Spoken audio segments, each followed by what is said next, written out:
Hey, it's Chuck the Iceman Liddell, and you're listening to the 3-Point Conversion.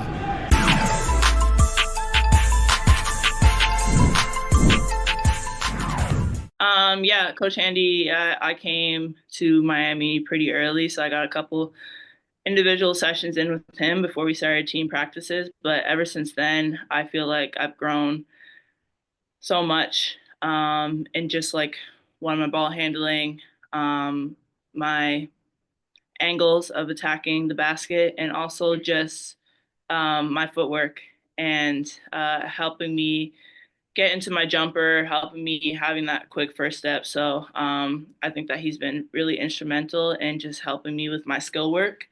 And as a trainer or as an athlete, learning from a trainer with his accolades and everything that he's accomplished and the players that he does train, uh, I'm seeing the work and doing great things. Thank you. We'll go to Ben. Thanks, Tish. And this is a little bit of a financial question, but what is your reaction to the fact that, in less than 10 minutes of gameplay in this tournament, you earned more than a third of, your WNBA season-long salary?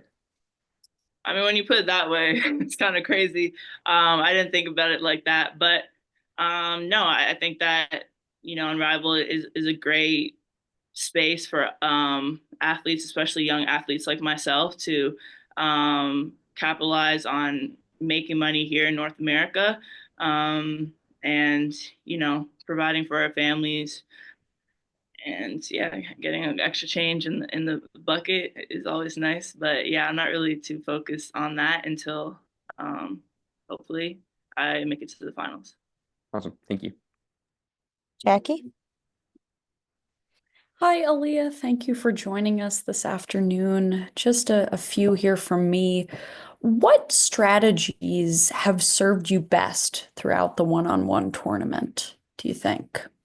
Strategies that served me best is using my speed, using my size. It really just depends on who my matchup is.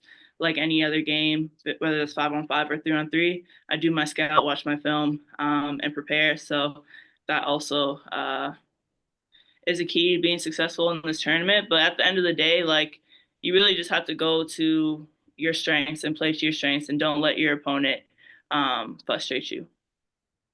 And so I guess what is the most difficult part about facing Arike? One, she's quick, shifty. I would say would probably be that. And also the new Mystics general manager and head coach were introduced yesterday.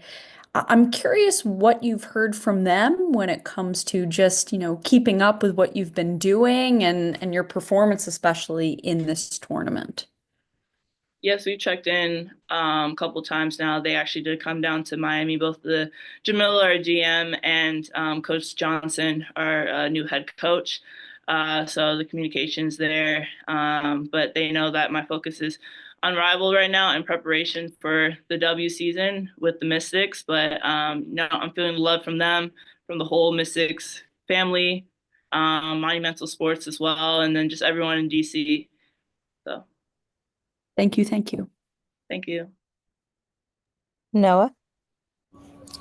Aaliyah, you started this tournament with a game against Breanna Stewart, obviously two-time MVP. Were you surprised at all just how much you were able to kind of dominate that matchup? Obviously, a limited sample, but going into it, were you at all intimidated or kind of thinking like, I'm going up against one of the great game's all-time greats, and then a few minutes later you walk away victorious? To answer your first question, obviously she's a great player, so like anybody else, yeah, I got nerves, but I didn't go into the game doubting myself, because that would have already put me 5 points down before I even started the game. And then to answer your second question, going into it, as I've already said, I felt like it was kind of like a setup, putting Missy versus Misty, UConn versus UConn, but me and Sui had a agreement before the game, like, whatever happens, we're just going to shake hands and wish you the best to go win that 200 band. So it was all love, as I said, but going into it, I just knew that I had to bite first or I was going to get eaten up. Thank you. Thanks. Courtney. Kind of to piggyback off that, how does it feel to have 3 of the 4 semifinalists as UConn alum in the semifinals, and what does it say about UConn and the talent that it always produces? Yeah, it's pretty crazy. But again, I don't think I'm surprised because of the standard that we uphold ourselves while playing at UConn under coach. I think that he does a great job preparing us for this stage and stages like one-on-one. He did reach out to me and we were chatting a little bit, but yeah, it just speaks to the caliber that he produces out of UConn, and us Huskies, we're not the ones to be played with. So the work shows. Yeah, it shows definitely. All right, thanks a lot. Thank you. Ben. Thanks. Just 2 quick follows. Wait, what did Gino say when he reached out? Was he talking smack about just after the Stewie win, or was it on you making the final, or? You know, you got to slide in one of his jokes in there, but no, he was just saying how proud he is of me and just to keep going, keep repping. Gotcha. And, Fee earlier talked about just how this event, maybe or is trying to kind of change the culture of women's basketball and just, encouraging more, young girls to play one-on-one as a kid. I guess what experience did you have just kind of growing up recreationally at, high school tournaments or AAU or just even younger than that, just playing ones against people? Yeah, playing ones isn't new to me. I've been doing that since I was probably like 6 years old. And, I would play against my older brothers all the time, even before I could touch the ball to the rim, thinking that I was going to switch it every single time. So I think that I built that confidence and built that kind of swag of like, no matter who's in front of me, I still think that it's 0-0 at the end of the day and I have a chance to win. So yeah, growing up, coming from Canada, we may be nice, but we do play a lot of street ball. I did go to the park a lot of times and play a lot of guys one-on-one. I would go to like the Y and play runs and then play ones after, or even in college, after practices, I'm playing one-on-one with the practice players or Paige, since she wants to call me out. But yeah, playing one-on-one with my teammates. But I think it's just a part of basketball that doesn't usually get highlighted. So backing off of what Fee was saying for women's sports, I think that this is such a great tournament and a great opportunity for us to showcase our individual talents, because a lot of people want to discredit the work that we put in and limit us to just being 5-on-5 players as women athletes, or sorry, female athletes, sorry. So again, I think this is a great space for us to be like, we can get down and we're crafty, we're just as shifty, and we can put on a show just as much as anyone else can. Thanks a lot. John Barry. My question is, Aaliyah, what would it mean going into your second year knowing that you won a tournament? Like if you were to win this tournament against some of the best players in the game? Confidence boost. I think that's the only thing. I kind of joked around with my family that it's kind of like the semis, the Final Four, but I'm like, I've been here before, just in a different light, and I'm not afraid of the moment. We all earned a spot to be in the semis. So yeah, to win this tournament would be super cool, and to be crowned the first one ever. Yeah, that'd be amazing. So that's the goal. Thank you, Leah. Thank you, Tish. Thank you. Chelsea. Hey, Leah. My question is, if you think, you've played with a lot of the world's, biggest and best players over the years. Do you think that, and also practicing with, players like Kayla or Natalie on the Canadian team, kind of helped you prepare for this one-on-one tournament? Are you Canadian? Yeah. Okay. Yeah. I hear the national team names, so I was just going to give you some love.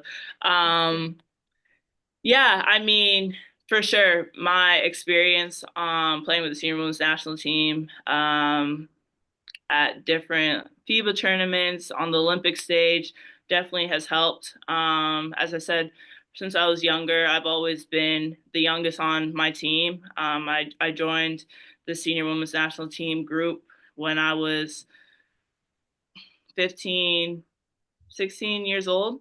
So I've been kind of the young one out of the group, but age is just a number. If your talent's there, then your vets are going to respect you. So playing alongside Nat and Kayla for that many years, they gave me that respect. They helped me gain that confidence. And even though I'm smaller and younger, I never shied away from the competition. So yeah, I think it did help.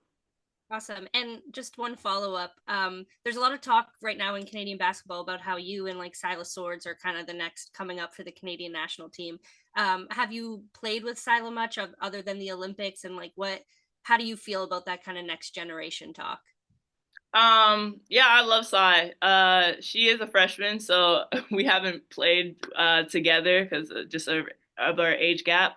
But no, I'm always rooting for her. She just joined the senior women's national team this past Olympics, and I kind of love that for her because I was in that same boat when I first joined the group, and I told her, I've been through that. I've been through the highs and lows, and kind of nervous to play and represent your country on the biggest stage at such a young age. So I think that her ceiling's very high. I think her and a whole bunch of other people who are playing college right now, other Canadians playing college right now, we're up and coming. We're ready for LA to put on a better show than what we did in Paris. So no, I'm excited for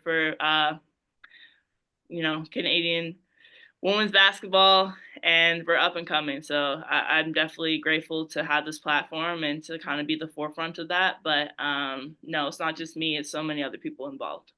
Awesome. Thank you. Thanks. And Amanda. Hi, Leah. We talk a lot about the pace of 3-on-3 and 1-on-1, and conditioning is obviously a huge factor here. So can you talk a little bit about how your training and even your recovery has adapted since you've been at Unrivaled? I feel like my recovery and training has been pretty consistent than what I do throughout the season. Obviously, the adjustment was once my W season ended, I had to stay in shape. And the whole off season, I was either training every day, had like maybe 1 to 2 off days a week. But not the biggest challenge was just to stay in shape. And I think that it's paid off, especially going into this one-on-one tournament now. It plays a big role in just being able to play on both ends, not just offensively, but defensively as well. So yeah, my routine's pretty much consistent with what I do throughout the season. And a follow-up to that is, what would you say is like your favorite? I know Unrivaled has like the facilities are sick and there's so many like cool things for you guys to use. What would you say is like one of your favorite thing or something you're like really taking advantage of here? I would say other than the weather, because Canada's looking a bit brick right now, but I would say either the sauna or the contrast tubs. Thank you. Okay, any other questions? All right, thank you so much, Aaliyah. We'll have Arike here.